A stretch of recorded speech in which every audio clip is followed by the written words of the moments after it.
3 years ago, my world cracked open. I lost my twin sister, my reflection, my mirror, to a silence that ran deeper than words. We came from the same house. We shared the same invisible wounds and bore the weight of generational pain, passed down like a legacy we never asked for. But while grief nearly swallowed me, it also woke something in me. Her passing became my turning point.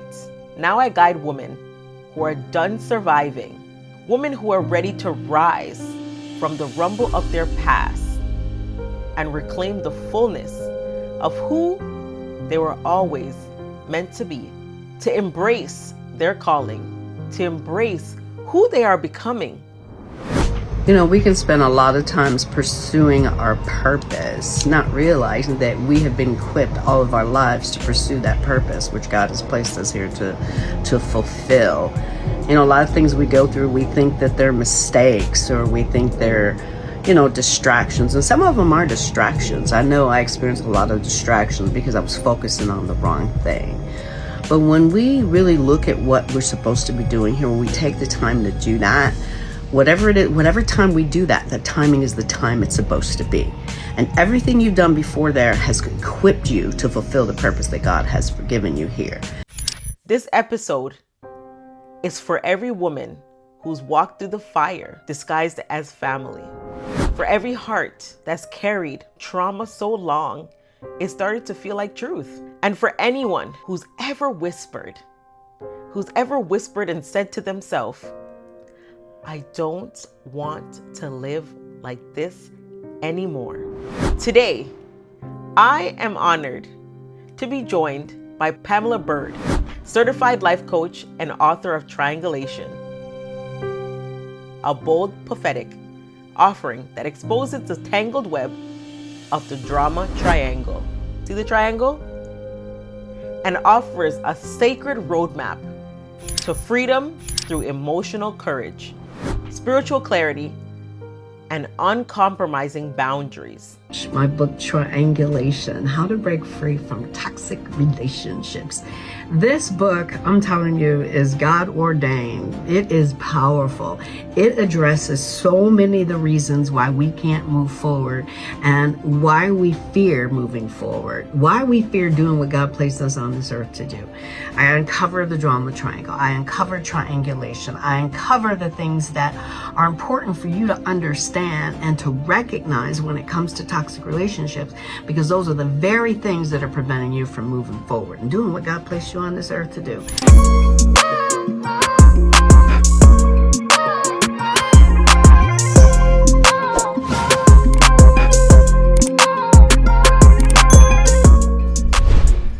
Hello, Pamela. Hello. How are you doing? I'm doing well. Busy day. This falls right in line, so we're good. I'm glad that you are keeping busy. When we're not busy, I feel like I feel purposeless when I'm not busy and doing things. I feel like I have to always be doing something and it has to make sense. So it's a good thing you're keeping busy. So Pamela, I want to thank you for taking the time to be on the Licensees platform with me, but also gracefully, peacefully, authentically accepting your calling and living in truth. Mm-hmm. And girl, you're not afraid. You are not only a life coach, but you are an author. And listen, I'm giving you them flowers because your writing skills, they're amazing. You're Libra. We toot our own horn in the most, like, I don't know, the classiest, most silent ways. Like, you'd never know we're tooting our own horn. But listen, my fellow Libra, those writing skills, it's amazing. I love it. So thank you for taking the time to connect with me today and to bless our listeners, because I know this conversation is going to bless somebody today. Absolutely. And for my listeners who are not familiar with you, who you are, and your work, can you briefly tell us a little bit of background on who you are, where you're from, what you represent, and what you hope that your legacy will be. All right. Those are good. All right. Well, hello, everyone. My name is Pamela Bird, and I am a boundaries coach and journaling practitioner, as well as an author. And I reside in, or what to say, I hail in Atlanta, Georgia, in the United States of America. And I have been in Atlanta, Georgia, probably for the past 25 years. I'm originally from Cleveland, Ohio, but I also grew up in Los Angeles, California. I call Los Angeles my home because that's where I received my driver's license. Wow. Anytime you can drive, then you are right at home. Yep. And I started my coaching practice back in 2007. So it's been a while, and I started out helping women to set boundaries, and it wasn't to set boundaries at first as a boundaries coach. It was really just helping them to reach the goals that they had and to identify the obstacles that were standing in their way. And after a period of time, I realized that the common denominator in these women not reaching their goals was they weren't setting the right boundaries. So that's when I started to specialize in setting healthy boundaries. And as time went on, I experienced some additional trauma, is in addition to my own childhood, where my twin sister took her life 3 years ago, as a result, well, actually 4 years now, as a result of our similar identical childhood traumas. Now, we were not identical twins, we were fraternal twins, but we had identical traumas. So once she had taken her life, the painful experience of that helped me to really see that, you know what, I need to tell people something. I need to help people understand things about their trauma and the residual effects of that and the collateral damage that's created as a result when they don't pay attention to it, when they don't address it. And my legacy, what I'm looking to do is really help women to understand what the enemy is doing to prevent them from fulfilling God's purpose for their lives, and to be able to identify where he's standing in the way and the different tools and models that the enemy uses to prevent them from moving forward. And the basic thing is keep holding their emotions against them. That's it. So helping women to really recognize where something is, the obstacles that are standing in their way, who the obstacle is, and the distraction. What's the distraction? Who are they distracting you with, so that you can go on and be about God's business? Because that's what I'm all about. I love you. And again, I would like, I know that we say it so much. Thank you, thank you, thank you. But I genuinely mean it. Mhm. Thank you for saying yes to your Absolutely. calling, because it's not just for yourself. Like, I think people think, okay, we accepted our calling and we're gonna get all this fame and glitz and glamour and everything's gonna be great for us. It's not for us. Our calling is for God's glory, for his people. Absolutely. Absolutely. And our reward comes from another area, not not from accolades. We will be rewarded for everything we do as long as we're in line with what he wants us to do. And it doesn't. But it's funny, Jen, because people say things to me when they see my social media posts or anything, and I haven't talked to them in a while. It could be years, and they say, "You know what? I'm just so proud of you for what you're doing, because you're teaching me how to set boundaries. You're teaching me how to address the issues that I didn't even realize were still there." And they come up. They come out of dormancy because people are listening. People are hurting, but people aren't healing. And so we got to make sure, you and I, Jen, that we help them to not only hurt, to get rid of that hurt and to heal, so they can, the perspective of that hurt changes when you heal Mhm. from it. It just That changes. word, that word boundary, Mm, that word boundary, it carries so much weight, yep, really and a does. heavy weight that most don't even understand. Exactly. You know, I can be so transparent and honest and say I didn't know nothing about boundary. Never heard the word growing up. Really? No, never Wow. heard the word growing up Mm. at all. And I remember the other day I was talking to a friend, and he was explaining a situation that was happening, and I got to see the conversation that was happening. But then he was telling me what happened behind the scenes. And then I used the word boundary. And I used the word gaslight. And he goes, you know what? You millenniums have been using that word and you guys have introduced me to it because I didn't realize that all the things I went through, boundaries were overstepped. And there was a lot of gaslighting that was happening to me. And I was like, wow, really? And he said, yeah, my wife said it to me one day. She's like, honey, they're gaslighting you. And I was like, it's a different feeling when now you're aware. Oh, yeah. Self-awareness is key. And also that other one is manipulation. Girl, manipulation. And when they couple all three together, you start to question your own self. I know. But see, those things all together are what I cover. And we'll talk about it as what I cover in my latest book. Yeah, listen, I've found myself in situations with friends where I'm going to my bed and you know us Libras. I'm sorry, guys. I have to bring up, listen, I understand. There's nothing above God. And I'm not giving signs any glory. What I'm saying is there's certain qualities that God gives us as people. And the months that we're born, God gave us those qualities for a reason. So everything works together. But sorry, I go was going ahead. to say it's the stars. I mean, The it's the stars. universe. It's the And universe. so there's something we can choose to incorporate, but be mindful about it. Test the spirit by the spirit. Right. But there's nothing to be afraid of. Nothing is You're already covered, so you don't have to be afraid if you have the right relationship. If you have the right relationship, and it's all about the relationship you have with God. Absolutely.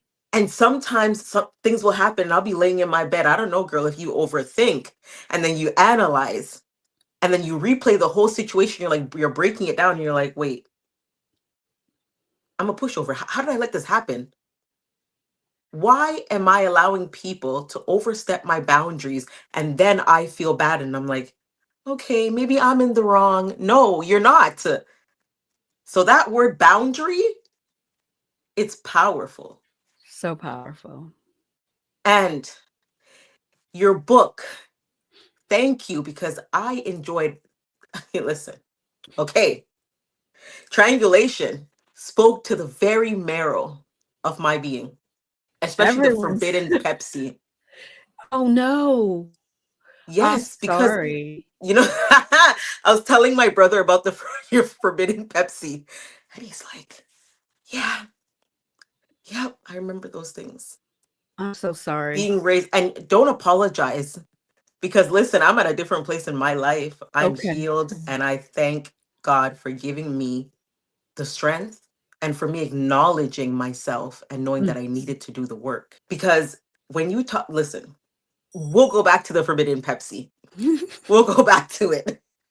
Because I just love how you broke it down. I really, I just loved it.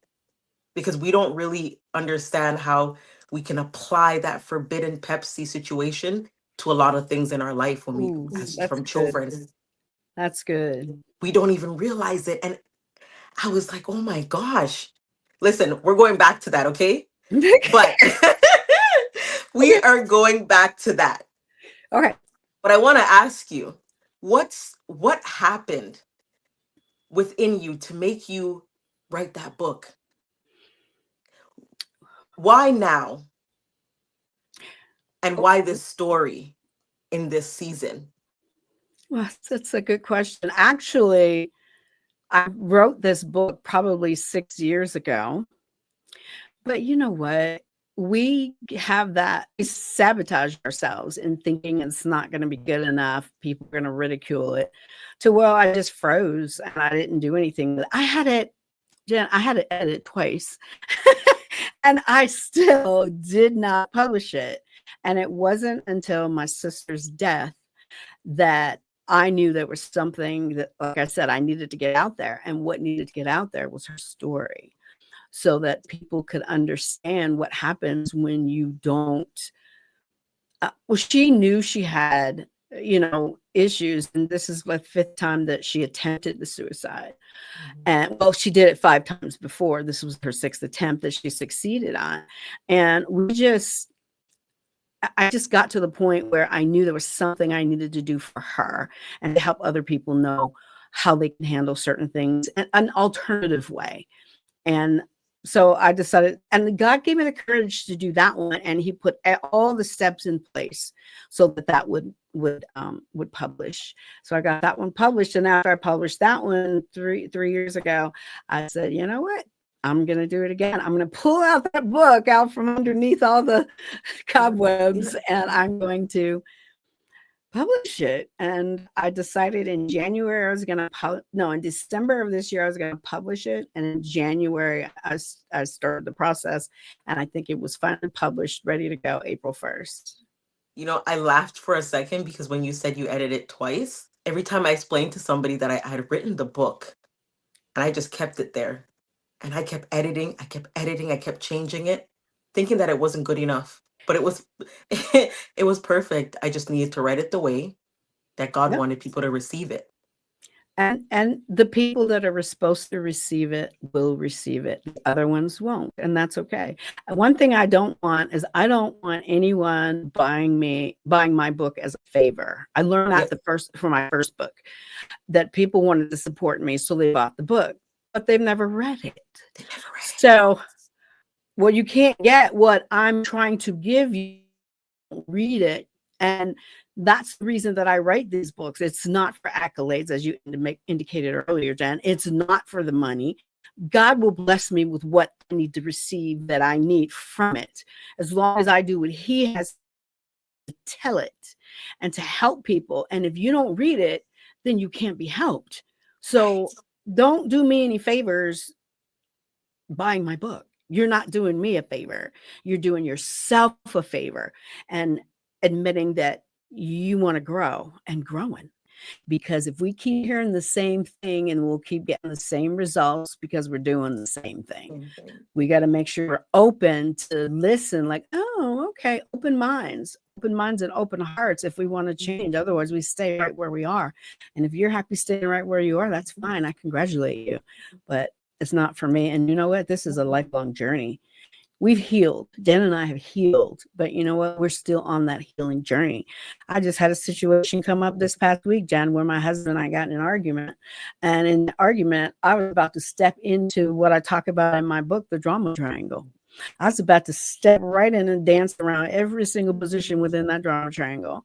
And I had to stop myself. And I had to take 2 days to journal and to identify where I was. You said earlier something about breaking it down. Well, I had to break it down. I had to break down what my reaction was to what my husband had said. Was it warranted? Did I fall into one of the positions? And I had to work through that until I came up to resolve through my journaling that I had to by the drama triangle. I could not get in a situation that was full of drama, because my life is drama free. But you know what? I got to make sure I keep it in check. I got to make sure I'm keeping it drama free and not creating my own drama. Mm-hmm. So I don't know. It's just I want to share that. I don't think, I had a situation where a friend said to me she wished that I had the anointing like I did. And in that moment, I understood what she meant, but I don't think she understood the magnitude of the calling that was on my life. Because our purpose chooses us. We don't choose our purpose. We don't get to go down a list and be like, well, I choose that I'm going to be a singer. I'm going to be a dancer. I'm going to be this. You choose your career, but your purpose, you don't choose. Oh, just say that. That's good. That's good. Oh, yes. How you touch people's lives, we don't get to choose that. Because we could say something to somebody and we think it's powerful, but it didn't do anything for them because you weren't the right person. You weren't the right person that God wanted to use as a vessel in that person's life. Wow. Wow. That's so good. That's so good. And, as you're talking about the book that you wrote, I want to ask you, do you believe in yourself that book was purpose? I know that you said you wrote it for your sister and you want to tell her story and honor her life, but the book chose you. Triangulation chose you. You didn't choose that book. Yeah. It's interesting because it probably was, I don't know, 7 years ago that I had never even heard of the drama triangle. And a clinical psychologist told me, she said, you know what you're talking, because I did training in her company. And so as I was telling her what, training was about, she said, well, that's the drama triangle. Have you heard of it? And I was like, no. So she explained to me. Somehow it just rung with me so loudly that I just did the research on it and started realizing that, wow, this is our lives. This is what we're doing every day. This is why we're in such chaos and such depression, anxiety, and addictions, because we're allowing this stuff in our lives. And if we don't become aware of what it is, we'll continue to be blind. We'll continue to have our heads buried in the sand because we didn't know. Nobody can teach us this. We got to find out for ourselves. And this drama triangle is something that sucks everybody in, and we got to learn how to step out of it. Otherwise, we'll never get to doing the things that God placed on this earth to do. Now, a lot of people may not know what drama triangle is. Explain it to us. What is drama triangle? Okay, great. Yeah. The drama triangle is a dysfunctional model of behavior that was created by a Dr. Stephen Karpman back in 1968. This is a model. They did transactional analysis and all psychological, mental health. And they did all these studies, and they came up with this diagram as a model to explain the behaviors that people go through. So you've got 3 positions within a triangle, but keep in mind that triangle is not up like you would think. That triangle is inverted. It's an upside down triangle. And you've got 3 points on that triangle, and each point represents a behavior that's toxic. One of them is the persecutor, the other is the victim, and the other is the rescuer. At any point in time, people can get into that drama triangle, can step into that, and they can do it either consciously or unconsciously, and then for the drama.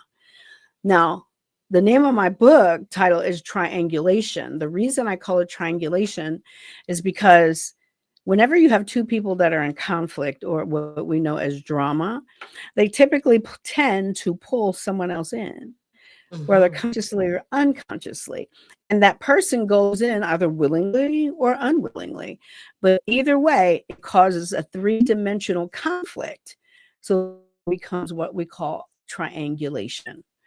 It's also known, I call it strangulation, because you feel like somebody's strangling you. And dealing with the chaos that ensues as a result of the triangle. It's crazy. That suffocation is real. It is, but it's real. And not only is it real, it's what's the word? It's the unknown. So it creates anxiety because you don't know where it's coming from. You don't expect people to act the way they do. And it's a shock when someone acts a certain way that we didn't expect that. Where'd that come from?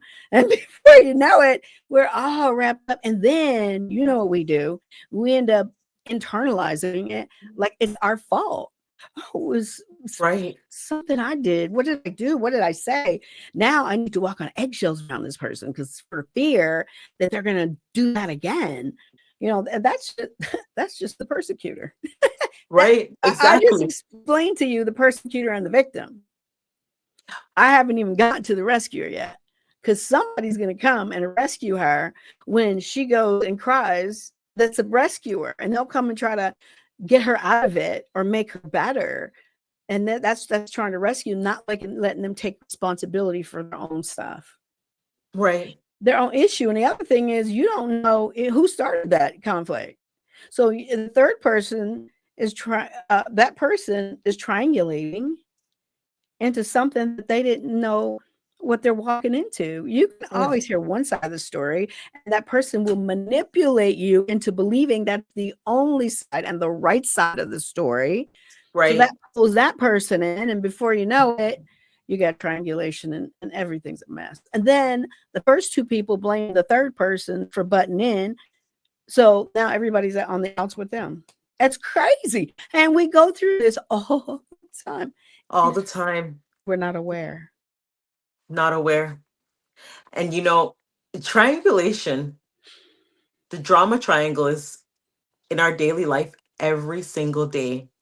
And it's funny that we're talking about this now because I woke up this morning and there's two cases, one in Jamaica and one in Guyana.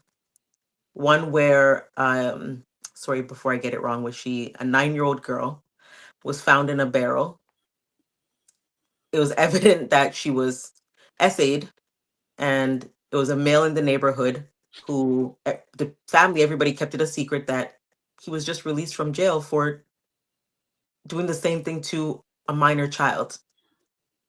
And I said this morning to my partner, I said, did I do the right thing?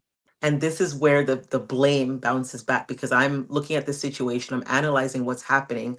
I'm looking at the fact that she wasn't protected by the community, the people who had the knowledge, the information, that did not share it, but protected this predator instead of the the children in the community and the families that needed to know. And I said to my partner, did I do the right thing? And then because of the situation and what I'm doing, I look back at myself and I started blaming myself, and I'm like, did I protect the people that need to be protected? I know this information because I was that child. I went through that with my uncle. And now you talk about the drama triangle. I came out about it and everybody started blaming me and then blaming my mother. And then my mother in turn blamed me. And what did it do? It did nothing but cause chaos and You see? animosity. Can you see? Well, you can Yes. see the position everyone was standing in their Yeah. behavior. Yeah. And then, although, yes, I came out and spoke, the drama triangle still carried on today because I retracted my story because I didn't want to hurt anybody because I thought Mm, it was my fault I'm causing the pain. Now, okay, the family know, but they're still covering him. So, in turn, if there is somebody else to be around him and something happens, the drama triangle still continues. So, continues. It's a so cycle. it's a cycle. So now I'm asking myself, should I, now being an adult, have gone back and pressed charges? The drama triangle continues with me because now I'm looking at myself, blaming myself again. So it's funny you talk about that because we don't realize how much the triangle just keeps reshaping itself. And now that you realize it, how does that resonate with you? Well, right now it's resonating with me in a very interesting way because I'm like, we don't always realize. We talk about the world being a circle, right? And everything coming back around and the generations, but we don't realize those three corners and what roles everybody play. Yep. No, we do And not. as I see this happening, and now I see parents and protectors fighting for their children and some not fighting for their children, I question myself now in this situation now, am I still in a drama triangle? Mm, And am wow. I doing enough? Mm, Because there's always more that we can do. So it's interesting that you said, because I asked myself that question this morning, and now I'm back at that question right now. mm, wow. Wow. So that was just like, that just dawned on me now. And I'm like, okay, well, I know now, and I got my confirmation that there's something else I need to do. Wow. Amen. And I don't know where to begin, but I know that God's going to give me the right tools and people. Absolutely. So, you know what? This drama triangle is not just for unhealed people, it's people that healed, but realize that, because I like to say healing is a journey. Sometimes we think we're fully healed and we did the work and we're at our destination, but healing is never a destination. It's not a destination. It's not somewhere you arrive to and then you're like, okay, well, I'm done. No, the work continues because each time you go through life and you're maturing and you're excelling and you're entering a new season in your life, there's another layer, Woo. Yep. Yep. and we got to go through those layers. Then we realize, hold up, God, there's something else I got to go back to do, because yes, I healed this area of my life, but there was another little piece tucked away that I didn't realize played a huge role in why I created my own drama. Mm. Mm. Now, you know, it's the reason you didn't uncover it before is because you hadn't been prepared to overcome it. It was that previous incident experience that you got through, that he brought you through, gave you just enough calcification on that wound so that every experience gives you more so that you can handle the next thing that God knows is going to happen. He knows it's going to happen. He doesn't make it happen. He knows it's going to happen. And he is preparing you to be able to get through it, each layer, one layer at a time. You're right. Because we forget that they say Rome is not wasn't built in one day. Our No, purpose is not built in one day because, people question, why do we go through the things that we go through? It's not to harm us, it's to strengthen us and make sure that whatever is next, we're able to handle it. that's right. And you just summed it up so perfectly because we don't always realize why God takes us through different loopholes and seasons and tests and trials, but there is more. And there's always more, no matter where we are in life. Yeah. And And go ahead. his everything he does is to protect us for what's going to happen. So we never have to worry. We never have to fear because he's protecting us. And if we have to go to battle, we're not going alone. He's coming with us, and we're carrying our armor. We're wearing our armor, and we have confidence because we're covered. There's no reason to worry. Every time something else come up, just roll up your sleeve and say, "Okay, I'm gonna figure this one out." Thank you, Lord, and keep it going. You're right. And dig in. And dig in. So this drama triangle just lifted another shade off of my eyes that I needed confirmation for today. That's a So good thank you for analogy. that. Good analogy. I like that. And I want to say condolences for your sister. Thank I you. know we experience loss and it's not something that you ever get over, No, and truly, I extend my love and my heart to you. thank you. No, And, you writing this book, you outdid yourself and you made your sister proud.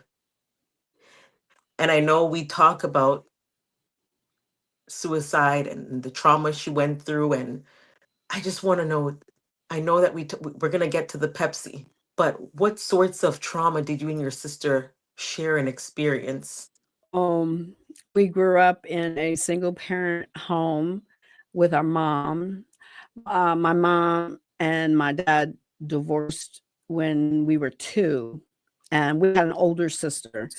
And the 3 of us lived with my mom, and sometimes we lived upstairs from my grandparents. Has a whole story there. Upstairs from my grandparents, and we never had any money. My mother was a what do you go? I guess you could say a functioning alcoholic, at drugs and party life. And I remember one day I did a video for her, probably about 5 years ago. I did a video for her. I created for her birthday, and it was a video of captures of different places that she would hang out when we were all the way until I don't know, all our lives. She would hang out and go to bars with her friends. And I remember I got her this video. She watched it, and she bringing back memories of what she had done in the past. And she said, "Yeah, we went to that club for happy hour. As soon as we got off of work, we went to happy hour. Me and my girlfriend, her best friend, and she had 3 girls at home too." And I remember my mother said, "Yeah, right after work, every day we go to the bar, and we would drink there starting at happy hour all the way to the end of the night." And she'd say, "What the heck? We didn't have anything else to do." So that was just one of the examples, but we just she was very abusive in many ways, physically, emotionally, psychologically, mentally. Um, we often felt abandonment because she would be going out all the time. And my grandmother lived downstairs. My grandmother and my grandfather, her stepfather, and they would always complain about her not being there, us not having food, and those kind of things. So, just growing up like that, and I grew up like that and stayed with her till and we traveled. She took us all over the place. She took us. I you might have read in the book. I don't know if you have, but when I graduated high school, I had attended 13 different schools. 13, and it wasn't because she was in the military, and it wasn't because she was a gypsy. She was just always running, and I believe she was running for herself, and she's still running. Yeah. So that's kind of in a nutshell. There's Yeah. more, but That's that's hard. about. Yeah. Did you and your sister ever talk about the things that were haunting her? The things that she felt like she couldn't escape from? Oh yeah, I know exactly why she did what she did, and I was the last one to see her when I left her her house. The next day, I believe, is when she did it because she wasn't answering my phone calls. And but when I got there, I found out when they had the police come to the house for a wellness check. Thursday, Friday, Saturday, Sunday. It was 3 days later, and I just figured she was mad at me. And I was like, okay, well, go ahead and be mad then. Let me know. Yeah. Let me know when you over it, and we can talk about it. I didn't know what. I know she was mad because of something I suggested when I was there, and she kind of blew up. But I just figured that's why she was still mad at me. So I said, let her cool off. And then my cousin asked me if I talked to her, and my cousin called and got the wellness check, and that's when they had discovered her body. So yeah, it was pretty rough. Pretty rough. Did I answer your question? I don't remember. No, you did. Okay. You did. And suicide is also a topic that is hard, controversial. People don't understand and they judge.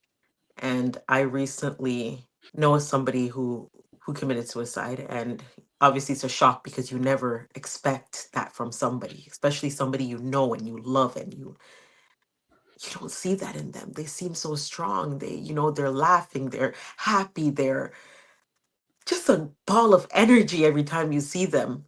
And people form their own opinions and think they understand, and they judge, but they have no idea what that person was going through mentally.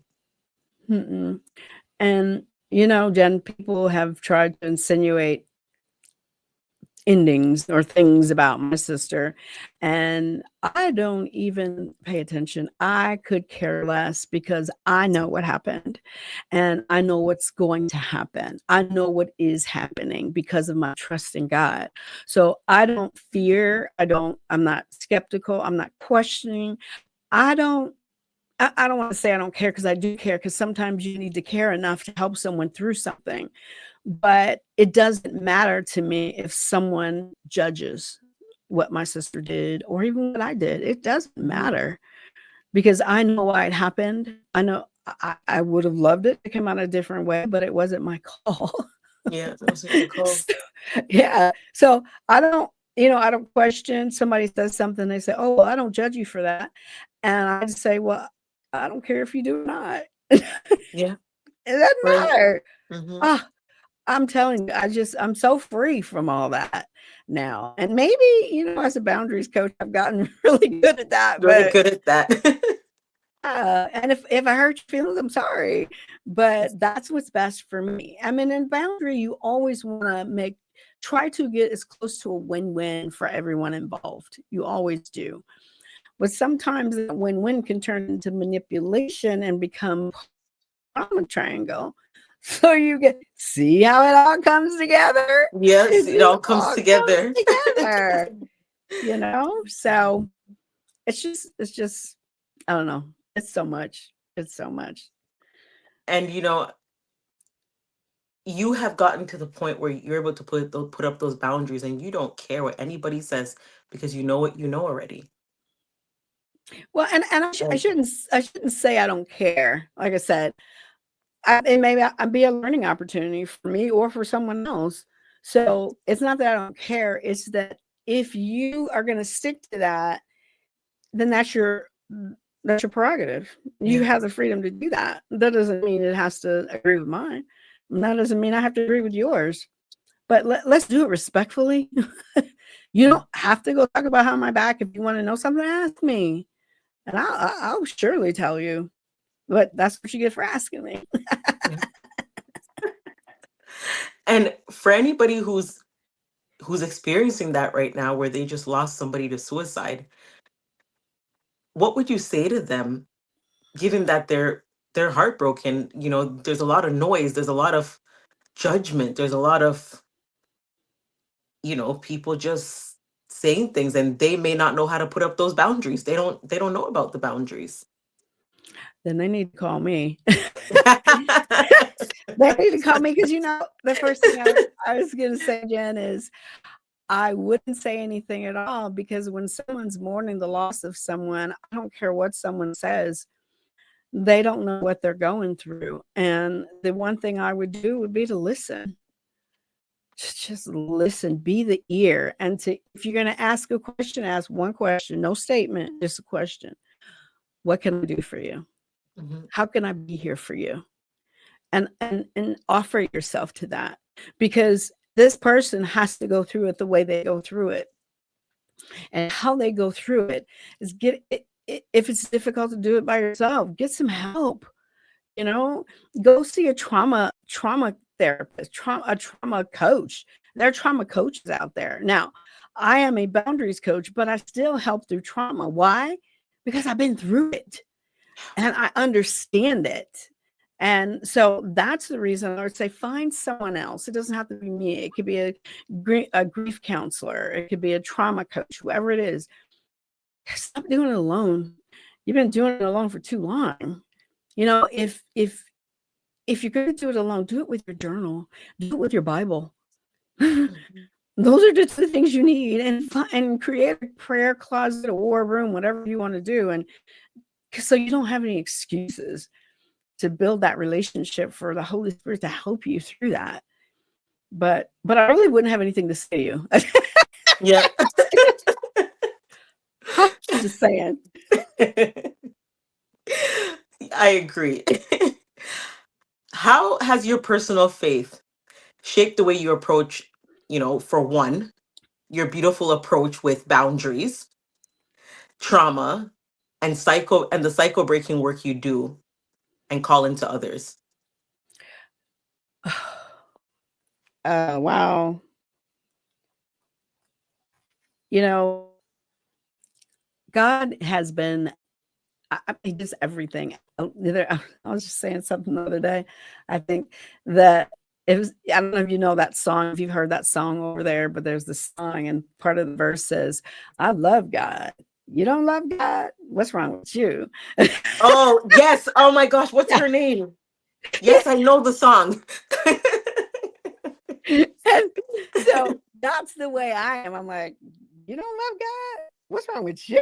Because I just can't imagine anyone living their life without him. I just can't. I've always done it. I don't mean I always done it, because I haven't been I was never raised in a home, a Christian home, never any type of religion. And yeah, at one point my mother had us doing Buddhism. Oh my God, she had me doing that for a while. But you know, he's there was a period of time when I didn't realize he was with me, because I didn't know him, not realizing that he was with me all the time. But it's because of him being there for me that got me through that, the childhood traumas.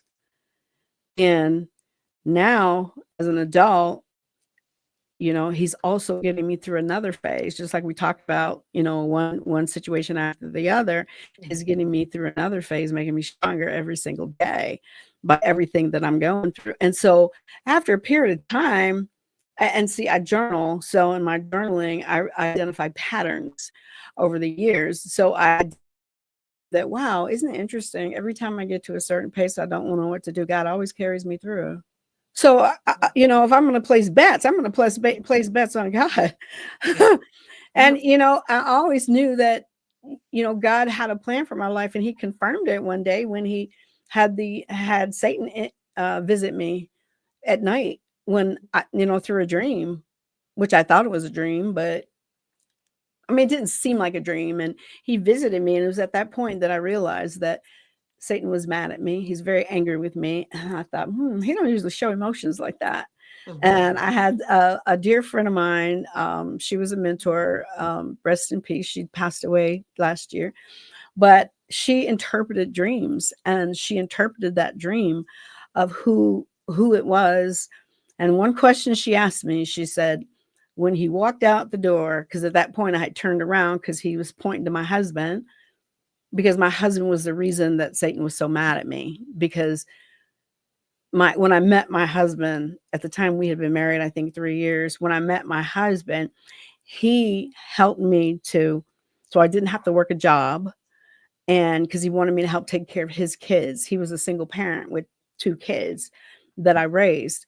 And he wanted to make sure that I could do what I needed to do. And so I just I helped him through. And from that, he was the one that introduced me to the word, because I never grew up in the Bible. He introduced, I mean, I had to receive Jesus Christ as my personal Lord and Savior when I was 18 years old, but I didn't have a relationship with him. So my husband has been the person that God has given to me to allow me to go out and do the things that God has placed me here to do. And the enemy was not happy about it.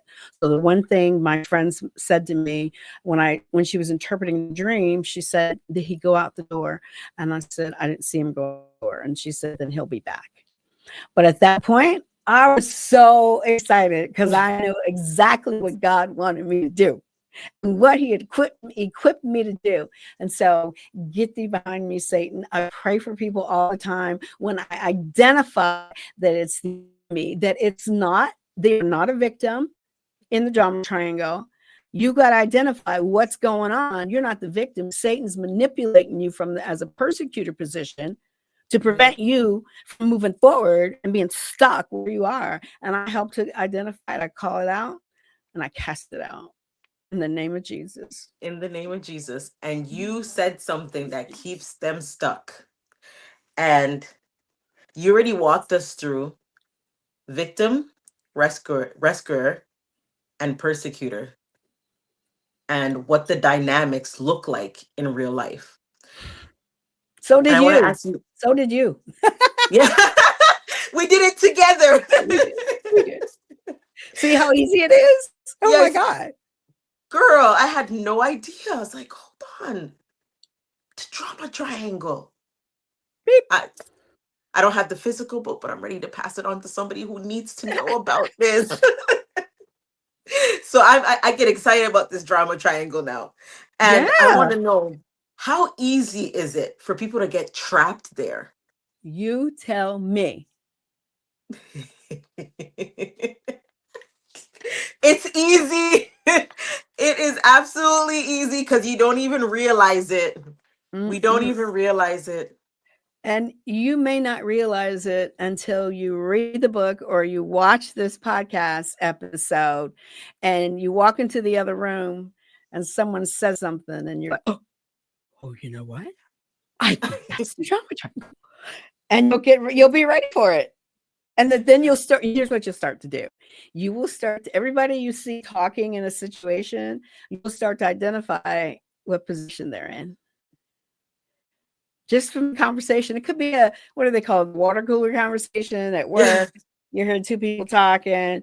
And then sometimes you may even hear a third person coming in, or maybe a third person's on the phone while they're talking.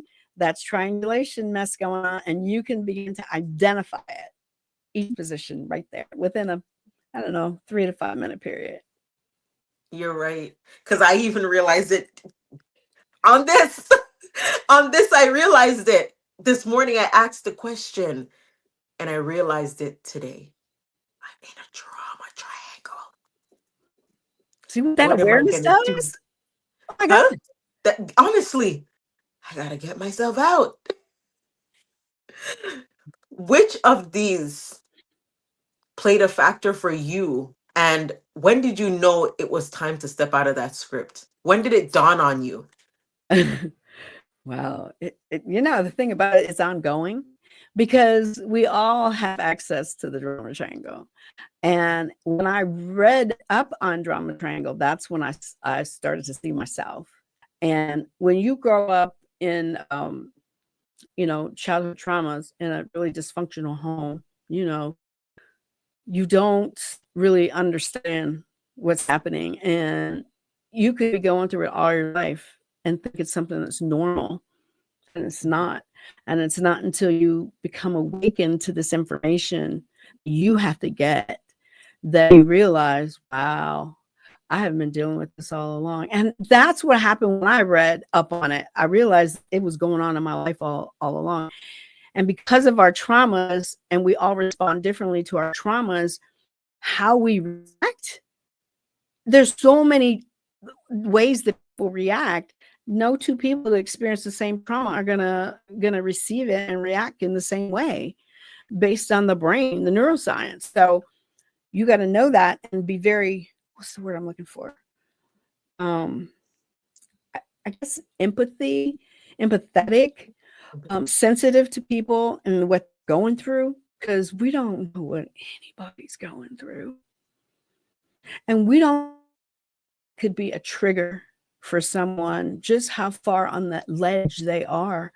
And just one word that's a trigger from their past can take them over over the edge. So we gotta be mindful of that.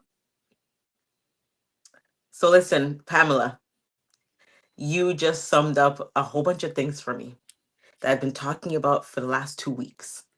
And now I'm like thinking in my head, which one do I attack first? Because you talked about this trauma.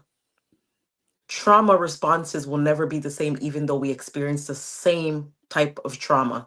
We could live in the same household, and the response to the trauma will be different. Different. The effects and the impact that it leaves on you will be different. And it's not for anybody to try to understand or pick apart. Just understand. Try to understand. That's Just it. Don't and be judge. empathetic. Yeah.